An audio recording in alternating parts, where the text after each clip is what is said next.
안녕하십니까. 금요일 저녁 여러분의 건강을 책임지는 건강 스페셜의 정명진입니다. 네, 안녕하세요. 치의학 박사 정유미입니다. 지금 사실 완연한 봄이 되었긴 하지만 이렇게 아침, 저녁으로 일교차가 굉장히 크잖아요. 이런 맞습니다. 날씨일수록 저는 또 출근길에 어떻게 옷을 입어야 할지 굉장히 좀 고민도 될 정도이긴 하거든요. 그런데 이렇게 일교차가 클수록 좀 조심해야 되는 질환이 있는데요. 바로 심혈관계 질환입니다. 그렇죠. 심근경색이나 협심증 같은 네. 질환이 있다면 더 위험해질 수 있기 때문에 네. 신경을 많이 쓰셔야 할 것 같은데요. 그렇죠. 무엇보다도 비만할수록 위험도가 높아지기 때문에 네. 체중 관리가 필수겠죠. 네. 또한 그 혈관을 수축시키는 흡연이나 혈압을 높이는 음주도 조심하셔야 될 것 같습니다. 네. 그렇다면 이제 건강 스페셜에서는 저희가 오늘도 1시간 동안 힘차게 달려가 볼 텐데요. 오늘 다뤄볼 주제는 바로 임플란트와 소아 치아 교정입니다. 먼저 임플란트 주제부터 다뤄볼 건데요. 도움 말씀 주실 김경록 원장님 화면으로 먼저 만나보시죠.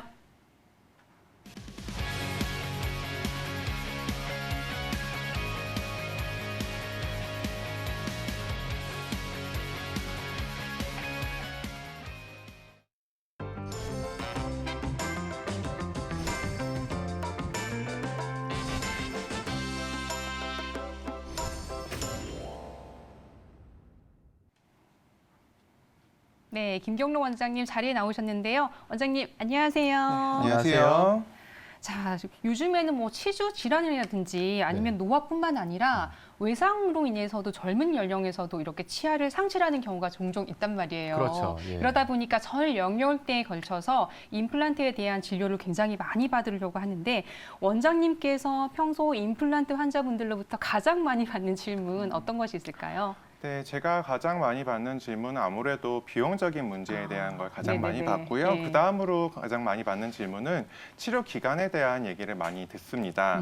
아무래도 환자분들께서는 치과에 내원하시는 것을 좀 두려워하시고 무서워하시는 분들이 많으시기 때문에 어떻게 하면 치료 기간이 좀 더 짧아질 수 있는지 고민들을 많이 하시는 것 같습니다. 물론 치료 기간이 전체적으로 짧아지면 좋겠지만 안전하게 치료를 받는 것이 더 중요하다고 생각합니다. 네, 맞습니다. 네. 사실 그 전통적인 임플란트 치료 방법에는요, 네. 그 치아를 발치를 하고 그 뼈가 회복되는 시간을 기다렸다가 임플란트를 식립하고 보철이 올라가기까지 치료 기간에 대한 부담이 상당히 있었던 게 그렇죠. 사실이거든요. 네. 그래서 최근에 떠오르는 임플란트가 바로 발치한 당일에 바로 임플란트를 식립하는 기술인데요. 네네. 환자의 상태와 환경에 따라 임플란트 식립 시기가 어떻게 달라질 수 있는지 한번 차근차근 네. 알아보도록 하겠습니다. 그럼 기존의 임플란트 시술과 발치 후 곧바로 식립하는 임플란트는 그 치료 기간에 어느 정도 차이가 있는지 비교 한번 부탁드리겠습니다. 네, 치아를 이미 발치하시고 난 다음에 시간이 어느 정도 지난 다음이라면 발치한 다음이 시간이 오래됐으니까 임플란트를 빨리 식립하시는 것이 좋습니다.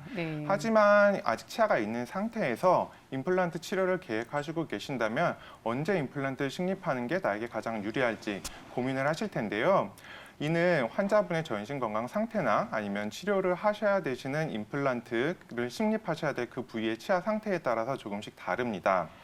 이를 이제 국제적으로 4단계 정도로 이제 나눠놨는데요. 요거에 대해서 설명을 좀 드리면 먼저 발치 후 6개월 정도 지나게 되면 그 발치한 자리가 잇몸뼈가 완전히 아물게 됩니다. 그때 식립하는 방법이 첫 번째고요. 두 번째로는 발치하시고 3개월 정도 지나게 되시면은 그 부위에 잇몸이 완전히 아물게 됩니다. 이 시기에 임플란트를 식립하시는 방법. 그리고 세 번째로는 발치 후에 1, 2개월 정도 지나면 잇몸 표면만 조금 아물게 되는데요. 이 시기에 임플란트를 식립하시는 방법. 그리고 오늘의 주제인 발치하자마자 발치 즉시 임플란트 식립하는 방법 이렇게 4가지로 나눠볼 수 있겠습니다. 자, 이렇게 보다 보니까 임플란트를 발치 즉시부터 시작해서 실제로 오래 6개월까지 기다리는 경우도 그렇죠. 있고 더 기다릴 수도 있겠죠. 그런데 보통 환자분들 입장에서는 사실 임플란트를 이를 빼면서 바로 하는 게 제일 좋긴 한데 왜 이렇게 기다려야 하는가 이런 것들 많이 궁금해하세요. 네, 항상 궁금해하시죠. 네, 그렇죠. 그러니까 아무래도 이 임플란트를 왜 기다려야 하는지 이런 것들 좀 알아보면 좋을 것 같은데 이걸 알아보기 위해서는 임플란트를 식립하는 이런 기전이라든지 이런 것들 알아보면 좋을 것 같은데 어떻게 되나요? 아무래도 가장 큰 이유는 임플란트의 성공률을 높이기 위한 방법입니다. 임플란트 치료를 계획한 치아라는 것 자체는 그 부위 상태가 좋지 않은 경우가 대부분 대부분인데요. 네. 물론 이런 경우라도 대부분의 경우에서 발치 즉시 임플란트가 가능합니다. 하지만 뭐 100%는 없다고 알고 계시는 것처럼 발치 즉시 임플란트가 불가능한 경우도 있습니다.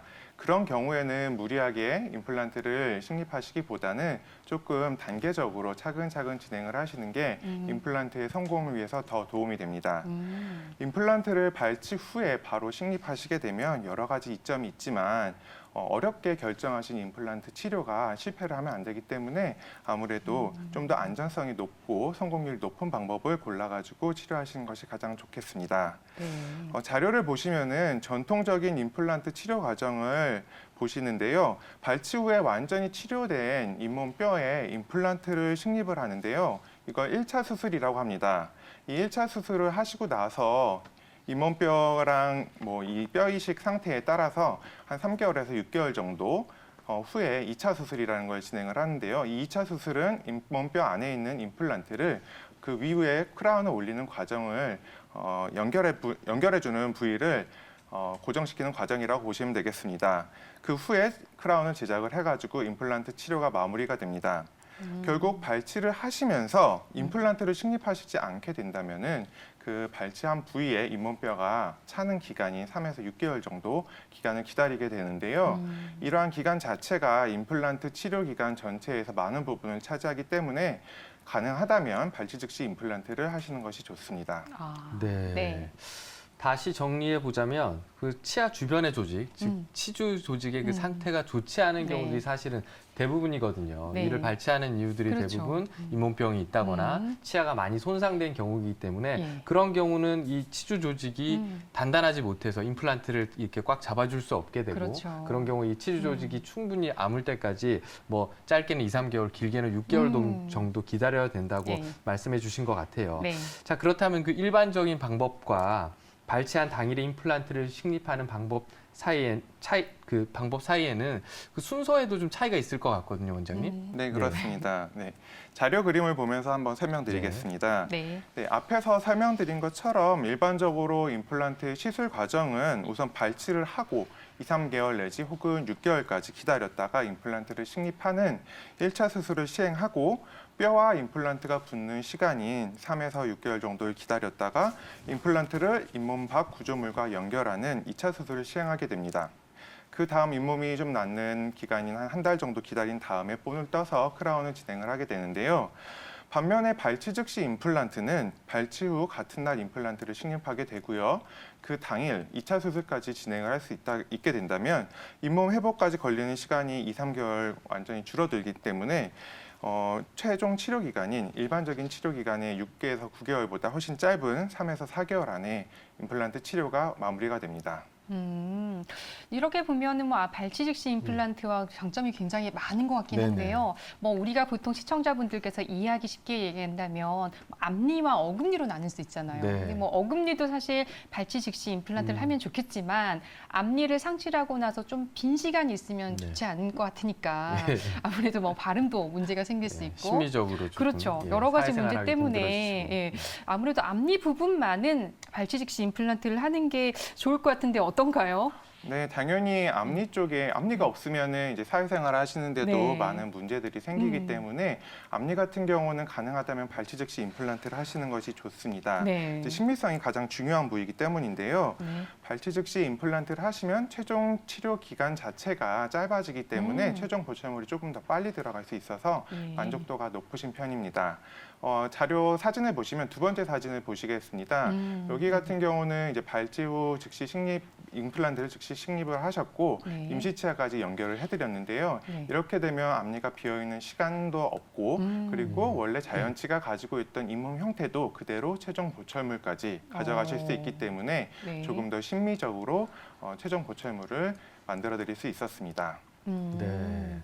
즉시 식립 임플란트의 케이스를 보여주셨는데요. 대부분 이제 앞니를 상실하셨을 때 빼야 될 경우에 이제 사회생활이 문제가 되시잖아요. 그렇죠. 이제 다른 네. 사람들을 좀 만나시고 이렇게 그렇죠. 할 땐 창피하다고 생각하셔서 물론 요즘 이제 마스크를 많이 하고 다니시기 그렇네요. 때문에 그런 경우가 좀 덜하긴 하시지만 이 앞니가 빠졌을 때 굉장히 이제 곤란해하시고 그런 부분이 있어서 대부분 많이 원하시는데 네. 앞서 보여주신 케이스를 보면 즉시 식립 임플란트의 그 장점이 치료 기간을 단축시키는 것 외에도 심미적으로도 잇몸을 많이 이렇게 잘 만들어 줄 수 있다라고 하셨거든요. 네네네. 그러면 그 모든 분들이 가능하면 이렇게 빨리 좋은 결과를 얻기 그렇죠. 원하실 것 같은데 앞서 그 잇몸 상태가 관건이라고 하셨잖아요. 좀 더 구체적으로 어떤 경우에 또 이게 어려운 경우가 있을 것 같거든요. 어려운지 한번 말씀해 주시죠. 네. 여러 가지 장점이 있는 발치 즉시 임플란트지만 모든 경우에 가능한 것은 아닙니다. 그렇다면 어떤 경우에 발치 즉시 임플란트가 어려운지 알아보겠습니다. 우선은 발치와 부위, 임플란트를 식립해야 하는 그 부위에 잇몸뼈가 부족한 경우입니다. 이렇게 잇몸뼈가 없게 되면은 그 임플란트를 처음에 식립을 했을 때 임플란트를 잡아줄 뼈가 없다는 얘기입니다. 임플란트의 성공에 있어서 처음에 임플란트를 심었을 때 잇몸뼈가 임플란트를 단단히 잡아주는 것이 굉장히 중요한 역할을 하는데요. 이 뼈가 부족한 경우에는 조금 더 기다려가지고 임플란트를 식립을 하시거나 아니면은 뼈 이식을 먼저 해놓고 뼈가 좀 만들어진 다음에 임플란트를 식립하시는 것이 더 안전합니다. 두 번째로는 이제 발치하셔야 할 치아 주변으로 염증이 심한 경우인데요. 이렇게 염증이 심한 경우에 바로 임플란트를 식립을 하게 되면요. 염증을 아무리 깨끗하게 제거한다고 하더라도 만약에 제거되지 않은 염증이 남아있다면 임플란트 식립 후에 염증으로 인한 감염이 생길 수가 있습니다. 따라서 이런 경우에는 발치 후에 염증이 완전히 치유된 후 임플란트를 식립하는 것이 더 안전합니다. 그리고 마지막으로는 아까 처음에 잇몸뼈가 없는 사례에 대해서 말씀을 드렸는데요. 잇몸뼈는 양뿐만 아니라 그 뼈의 질, 골질이라고 하는 것도 매우 중요합니다. 골질이 좋은 경우에는 임플란트를 식립했을 때 처음에 단단하게 임플란트를 잡아줘서 고정력이 충분히 나오는 반면에 그 잇몸뼈가 물렁한 경우에는 임플란트 식립을 하여도 고정력이 좀 부족한 경우가 많습니다. 이런 경우에는 좀 기다린 후에 혹은 추가적인 처치를 통해서 잇몸뼈를 단단하게 만든 다음 임플란트를 식립하는 것이 좋습니다. 사례 사진을 보겠습니다. 심한 염증으로 인해 가지고 치아 부위에 고름이 많이 차 있는 화면입니다. 사진을 보시면은 치아 주변으로 고름이 나오고 있었고요. 그 다음에 이제 발치를 해가지고 염증이 완전히 사라질 때까지 기다렸습니다. 한 2, 3개월 정도 기다렸던 것 같고요. 그 후에 임플란트 수술을 위한 잇몸뼈 이식을 진행하였고 그 뼈가 완전히 굳는 걸 기다린 다음 임플란트를 식립하였고 임플란트 보철까지 마무리가 된 상태입니다. 다음 사례를 보겠습니다. 발치하셔야 할 치아 부위 쪽으로 고름이 줄줄 나오고 있는 상태였는데요. 임플란트 픽스처를 바로 식립할 수 있는 상태였지만 이런 상태에서는 나중에 염증으로 인한 감염 우려 때문에 발치를 하시고 난 다음 염증이 완전히 사라지고 그 후에 임플란트를 식립하여 가지고 지금은 잘 쓰고 계시는 상황입니다. 지금 보니까 염증이 굉장히 심한 경우에는 일단은 네. 임플란트는 조금 보류를 하고 염증 치료 먼저 하고 나서 하시는 그렇죠. 게 좋다는 것 네. 같고요. 또 다른 사례들도 준비가 되어 있죠? 네, 지금 보시는 사진은요. 앞니 쪽이었는데요. 이것도 앞니에서 발치 즉시 임플란트를 한 사례입니다. 네. 지금 사진에서는 잘 보이시지 않으시겠지만 신경치료가 되어 있던 상태였고요. 많이 썩어가지고 뿌리만 남아있던 상태였습니다. 보통 이렇게 신경치료를 하시게 되시면 치아가 좀 약해지고 신경이 없기 때문에 증상이 생겨도 잘 모르시는 경우가 많아가지고 뿌리만 남아가지고 오시는 경우가 많은데요. 이런 경우에는 그 위에 크라운이라고 하는 보철물을 올려드리기가 어려운 경우가 많습니다. 그래서 임플란트 치료로 이어지게 되는데 여기도 앞서 설명드렸던 것처럼 앞니로 보이는 부분이어가지고 발치하면서 임플란트를 식립하셨고 임시치아까지 당일에 연결을 하여서 그 후에 최종 보철물까지 마무리하셔가지고 잘 쓰고 계십니다. 그리고 이제 다음 사진을 보시겠습니다. 다음 사진은 어금니 쪽에 발치 즉시 임플란트를 한 사연인데요. 만성 치주 질환 및 치근단 염증으로 인해서 뼈가 많이 녹으신 상태에서 오셨습니다. 오른쪽 아래에 보시면은 이미 치아가 없는 상태에서 오셨는데 다른 치과에서 발치를 하셨는데 임플란트를 하기에 뼈가 너무 없다고 하셔가지고 저희 치과에 내원하시게 되셨습니다. 다른 부분들, 치아가 남아있는 부분들도 마취를 하시고 잇몸뼈 이식도 하시고 임플란트도 같이 동시에 식립을 하시면서 최종 치료 기간을 많이 줄이실 수 있어가지고 환자분께서 매우 만족하셨던 사례입니다. 네. 네. 지금 이거 사진들을 보시는 시청자분들 중에 네. 임플란트를 지금 고민하고 계신 분들이라면 이제 눈을 동그랗게 뜨고 크게 뜨고 지금 보실 것 같은데요. 네. 특히 이제 앞번에 이게 조금 전에 먼저 보여주셨던 케이스를 보면 발치 즉시 식립을 한 이후에 상부의 보철까지도 네. 한 번에 했던 케이스 같아요. 그렇죠. 그래서 그 치료 기간이라든지 환자가 좀 감수해야 되는 사회적으로 불편한 부분들까지 한 번에 해결할 수 있었던 좋은 케이스였던 네. 것 같은데요. 이처럼 그 발치 즉시 임플란트의 가장 큰 장점은 무엇보다도 치료 기간을 당길 수 있고 줄일 수 있는 네. 부분인 것 같은데요. 그 치료 기간 외에도 또 다른 또 장점이 있을 것 같은데 어떤 장점이 있을까요? 네, 표를 보면서 설명을 한번 네. 드리겠습니다. 앞에서 말씀드렸던 것처럼 치료 기간 전체를 단축시키는 게 가장 큰 장점이라고 할 수 있겠고요. 두 번째 장점으로는 우리가 발치를 하게 되면은 그 발치와라는 게 생기게 되는데요. 이 부분이 그냥 가만히 있는 것이 아니라 우리 몸에서 뼈가 차오르게 됩니다. 그 뼈가 차오르는 우리 몸의 재생 능력을 이용할 수 있는 것이 두 번째 장점입니다. 완전히 회복된 잇몸 뼈에다가 구멍을 뚫어가지고 임플란트를 식립하는 것보다 우리 몸에서 재생 능력을 이용하게 되면 뼈도 더 많이 생기고요. 뼈도 더 단단하게 생기기 때문에 임플란트의 안정성도 높일 수 있고 성공률도 높일 수 있습니다. 그리고 세 번째로는 발치와 임플란트를 동시에 식립하기 때문에 수술 횟수가 줄어든다는 것입니다.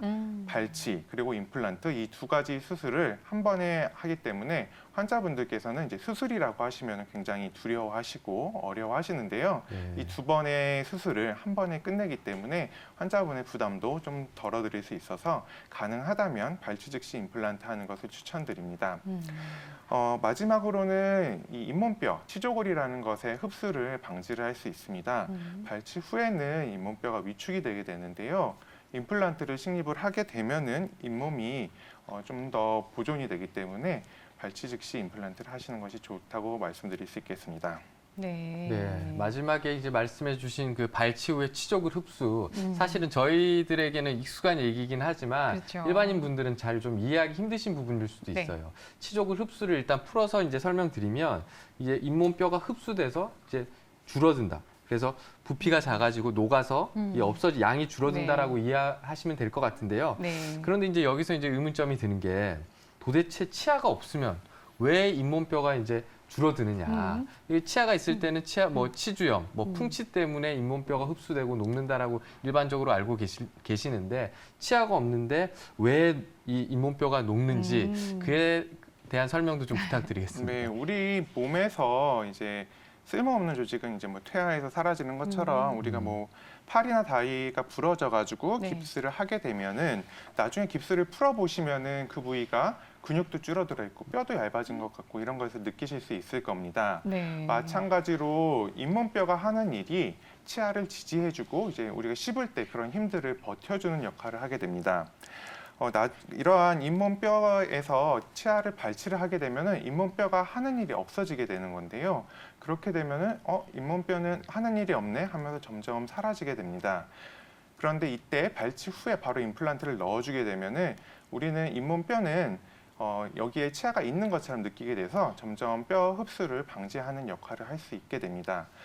표 하나 보시면요, 우리가 발치를 하시게 되시면은 보통 3개월 내에 잇몸뼈가 30% 정도 흡수가 된다고 연구된 과가 있습니다. 그리고 1년까지는 최대 50%까지 잇몸뼈가 흡수가 된다는 보고가 있기 때문에 가능하다면 발치 즉시 아니면 발치 후에라도 가능한 빨리 임플란트를 식립하시는 게 잇몸뼈를 조금 더 보존할 수 있는 방법입니다. 네, 이제 그 발치 후 치조골 흡수에 대한 게 조금 이해가 되셨나요? 의문이 풀리셨는지 모르겠습니다. 근데 특히나 그 발치 후에 3개월 안에 30%의 잇몸이 사라진다는 건 진짜 굉장히 네네. 좀 많은 양인데요. 네. 그 굉장히 빠른 속도 아니겠습니까? 그래서 차일피일 이 치료를 미루시다 보면 엄청난 그렇죠. 골소실과 그에 따른 그 치료 기간도 길어지고 또 고생은 고생대로 하실 것 그렇죠. 같거든요. 네. 그러니까 미루지 마시고 당장 치과를 네. 찾아서 검사부터 받는 게 좋은 선택일 것 같습니다. 네, 실제로 뭐 3개월 금방 가거든요. 그죠. 얼른 네. 좀 서둘러서 저희가 치과 치료는 특히나 호미로 막을 걸 가르로 막는다 네, 이런 네. 말도 좀 표현하긴 하잖아요. 네. 자, 지금까지 저희가 건강 스페셜에서는 임플란트에 대한 이야기를 나누고 있는데요. 발치 즉시 임플란트의 장점과 적응증, 그리고 실제 시술 사례까지 살펴보고 있습니다. 자, 그렇다면 발치 즉시 임플란트의 경우에 유지 관리 측면도 좀 알아봐야 할 것 같은데요. 어떤 점 좀 유의하면 좋을까요? 발치 즉시 임플란트가 많은 장점을 가지고 있지만 당연히 발치 즉시 임플란트 자체도 임플란트이기 때문에 기존 임플란트와 동일한 유지 관리를 하시면 됩니다. 아무래도 임플란트는 내 치아보다 약하고 또 관리하기도 까다로운데요. 임플란트 주변으로 이제 공간 자체도 많아서 음식물도 끼기 쉽고요. 임플란트를 하셨다는 것 자체가 그 부위 잇몸이나 아니면 다른 상태들이 안 좋았던 경우가 많아서 신경을 더 써주셔야만 합니다. 임플란트는 다들 잘 아시다시피 충치는 생기지 않습니다. 충치는 생기지 않지만은 잇몸 질환에 걸리기 쉽고요. 우리 몸에 원래부터 가지고 있던 조직이 아니기 때문에 만약에 이러한 잇몸 질환에 걸리게 된다면 그 진행 속도가 우리 몸에 있는 치아나 뭐 그 다른 조직들보다 빨라지게 됩니다. 염증이 이렇게 빨라지게 되면 결국에는 임플란트의 상실까지 이루어질 수 있기 때문에 조금 더 내 치아보다 더 신경 써가지고 관리를 해주셔야 됩니다. 제가 생각하기에 가장 중요한 부분은 치과에 자주 나와주시는 겁니다. 환자분들께서 열심히 물론 관리를 하시겠지만은 그 관리에서 부족한 점은 없는지 혹은 놓치고 지나간 게 없는지 아니면 잘못된 점은 없는지 치과에 오셔가지고 방사선 사진도 찍어보시고 또 잇몸 질환을 예방하기 위해 스케일링도 하시면서 다른 부분에도 또 문제가 생긴 부분은 없는지 한 번씩 확인하시는 게 좋다고 생각합니다.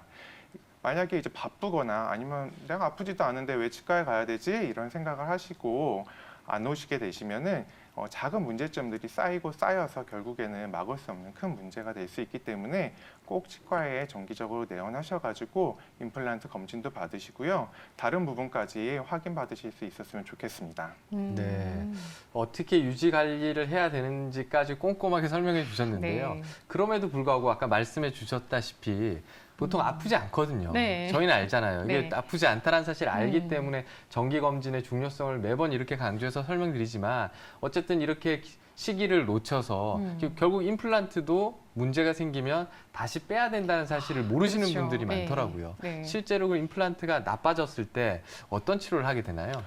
임플란트가 나빠져도요, 뭐 우리가 가지고 있는 치아랑 크게 다르지는 않습니다. 임플란트 주변에도 임플란트 주위염이라고 하는 것들이 생기고요. 그 정도에 따라서 우리 치아에서 잇몸 치료를 하는 거랑 똑같이 뭐 스케일링을 한다든지 아니면 임플란트 주변에 있는 염증을 마취를 하고 긁어내는 치주 소파술 혹은 임플란트 주변에 염증으로 인해서 뼈가 녹은 경우에는 그 염증들을 긁어내고 뼈 이식도 해가지고 하기도 하고요. 뭐 심한 경우에는 우리가 치아도 결국에는 뼈가 많이 녹으면 발치를 하지 않습니까? 그것처럼 임플란트도 발치를 하고요. 그 다음에 다시 임플란트를 재식립을 하는 경우들도 종종 있습니다. 어떠한 치료도 우리 치아보다는 좋지는 않지만 임플란트 역시도 한계가 있는 치료이기 때문에 항상 신경 써가지고 관리를 하셔야 됩니다. 임플란트 많이 궁금해들 하시는 것 같아요. 그런데 사실 임플란트 건강보험 적용되는 거 시청자분들도 잘 알고 계실 것 같은데요. 우리가 이게 발치 즉시 임플란트 또는 앞니 임플란트를 했을 때도 건강보험 적용이 되는 건가요? 네, 건강보험에 대해서도 환자분들이 많이 여쭤보고 계시는데요. 건강보험이 참 임플란트를 적용을 시켜줘가지고 환자분들께서 많은 혜택을 보시고 계시고 있습니다. 이 임플란트라는 것 자체 모든 범위에 대해서 건강보험이 적용이 되기 때문에 앞니 혹은 뭐 어금니, 발치 즉시 임플란트 아니면은 발치 후에 기다렸다가 하는 임플란트 아니면은 뼈 이식을 한다던가 아니면 좀 뭐 뼈 이식 후에 임플란트를 한다던가 하는 모든 임플란트에 대해서 65세 이상의 환자분들에서 평생 2개까지 건강보험에 적용이 되고 있습니다. 65세 이상 그리고 2개까지 건강보험이 적용된다는 사실을 좀 기억해 두시면 좋으실 것 같아요. 이렇게 또 임플란트 관리 또 뭐 이런 여러 가지 지금 치료법에 대해서 설명해 주셨지만 이게 임플란트니까 이게 뭐 금속으로 되어 있으니까 뭐 한 번 식립하면 영구적이다라고 생각하시는 분들이 정말 많잖아요. 아까 말씀해 주셨다시피 임플란트도 일반 치아처럼 주변에 염증이 생기면 치료를 하고 결국 또 임플란트도 그 뼈가 못 잡아준다면 이거를 뽑을 수밖에 수밖에 없는 상황이 될 수밖에 없을 것 같은데요. 그래도 또 어떻게 하면 또 이 임플란트를 잘 관리할 수 있는지 원장님만이 가지고 계신 팁이나 혹시 환자들에게 네네. 꼭 하시는 말씀이 있으면 한마디로 딱 요약해서 한번 부탁드리겠습니다. 저는 한마디로 딱 요약을 하자면요. 네네. 제 말씀 잘 들으시라라고 말씀을 드리는데 네. 항상 환자분들 제가 요구하는 사항보다 환자분들은 당연히 저는 이제 전문가니까 제가 요구하는 사항보다 못 하시는 부분들이 많습니다. 그래가지고 저 같은 경우는 환자분들의 내원 횟수가 조금 불편하시더라도 내원 횟수를 좀 더 많이 하면서 제가 좀 관리를 해드리는 편입니다. 좀 다른 치과보다 좀 자주 오시게 해가지고 네. 혹시라도 부족한 부분이 있으셨는지 자주 체크해 드리려고 하고요. 한 말씀이라도 더 해드리면서 어떻게 하시는 게 더 좋겠다. 뭐 그게 환자분께서 그렇게 하실지는 모르겠지만 조금이라도 도움이 되고자 그렇게 해드리고 있습니다.